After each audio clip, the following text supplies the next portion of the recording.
Hola, buenos días chicos de cuarto de secundaria de biología. En este vídeo de hoy sobre la evolución de los seres vivos vamos a trabajar el concepto de parentesco evolutivo y árboles filogenéticos. Antes de nada vamos a fijaros en esta imagen que tenemos aquí al fondo que pone árbol filogenético de la vida. ¿Qué es esto? Fijaros, si echamos un rápido vistazo, aparte de ver los distintos colores que definen las distintas partes de este árbol, en esta parte de la derecha vemos una serie de especies animales y aquí tenemos los mamíferos.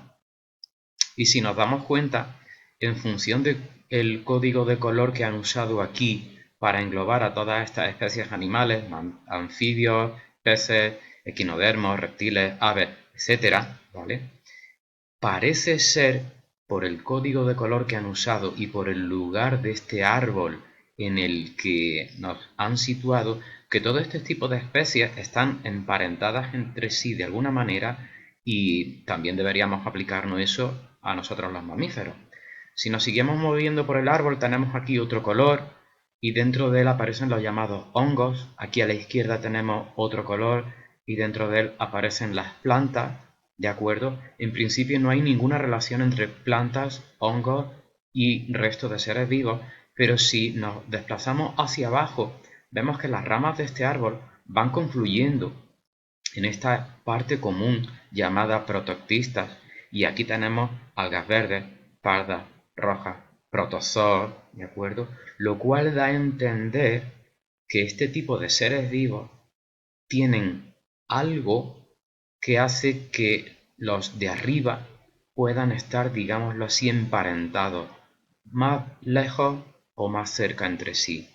Si seguimos profundizando en el árbol hasta lo que serían las raíces, pues tendríamos el reino de las móneras, ¿de acuerdo? Aquí pone arqueobacterias, eubacterias. Parece ser que da la impresión de que son raíces mucho más profundas que hace que todo lo que hay por encima de alguna manera dependa o esté emparentado de este tipo de seres vivos. Bueno, pues esto es lo que se llama el árbol filogenético de la vida y a simple vista nos da a entender que todos los seres vivos que habitamos el planeta tenemos ciertas características comunes que nos permiten relacionarnos no solamente entre nosotros, sino también con algún tipo de antepasado común. Se habla entonces ya del árbol filogenético y son árboles donde se establece la historia evolutiva de una especie y en la que aparecen todos los eslabones, desde la forma actual hasta su origen, como acabamos de ver en este análisis al principio. Esas relaciones que se establecen se hacen pues gracias al estudio del desarrollo de los embriones, la similitud entre cromosomas, el estudio del ADN y el estudio de las proteínas de todos esos seres vivos. Esto lo veremos más adelante. Vamos a ver cómo se interpreta un árbol evolutivo, ¿de acuerdo? Los árboles genealógicos y los filogenéticos tienen un tronco y ramas, pero en las ramas se muestran las relaciones entre las especies o grupos de especies, no entre los individuos.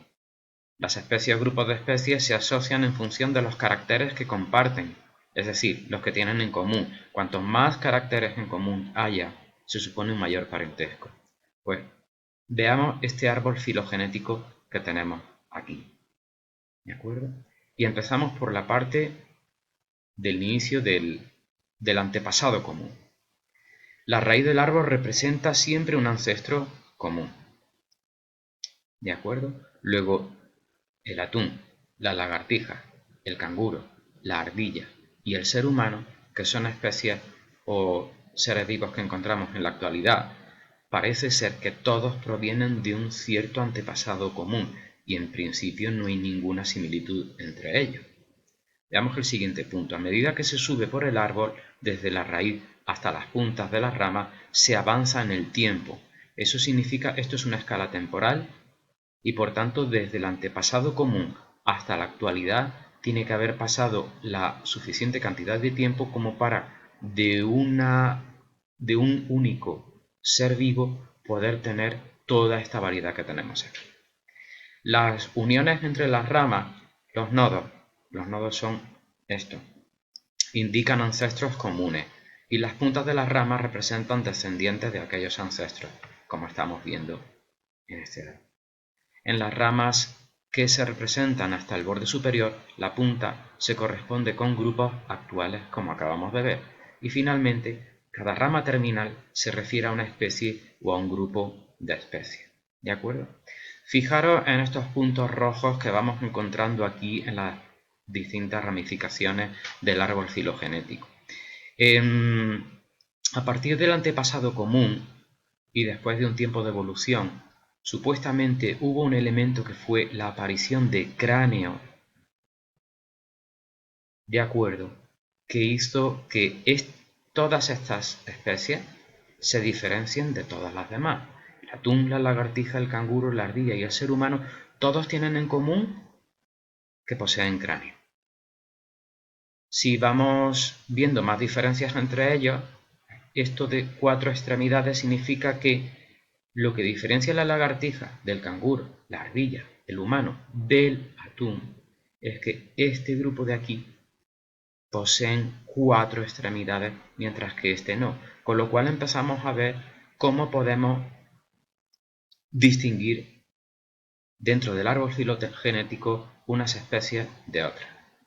Luego vamos a estudiar la aparición de pelo. Os dais cuenta de que el canguro, ardilla y ser humano, los tres poseen pelo, mientras que la lagartija no, y eso es lo que los hace a los tres diferenciarse de esta. Seguimos avanzando. La placenta, en el momento de la aparición de embriones, es lo que diferencia el canguro de otras especies como la ardilla y el ser humano. Y finalmente, una distinción muy clara entre el ser humano y otro tipo de especies animales es la posesión de pulgar oponible, es decir, que tenemos nuestro dedo pulgar es capaz de tocar el otro extremo de nuestra mano.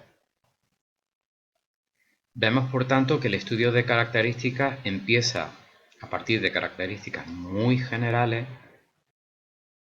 y nos vamos desplazando por aquí con características cada vez más específicas que hacen que una especie sea claramente distinguible del resto. Bueno, chicos, espero que el vídeo haya sido de ayuda. Nos vemos en el próximo. Bye bye.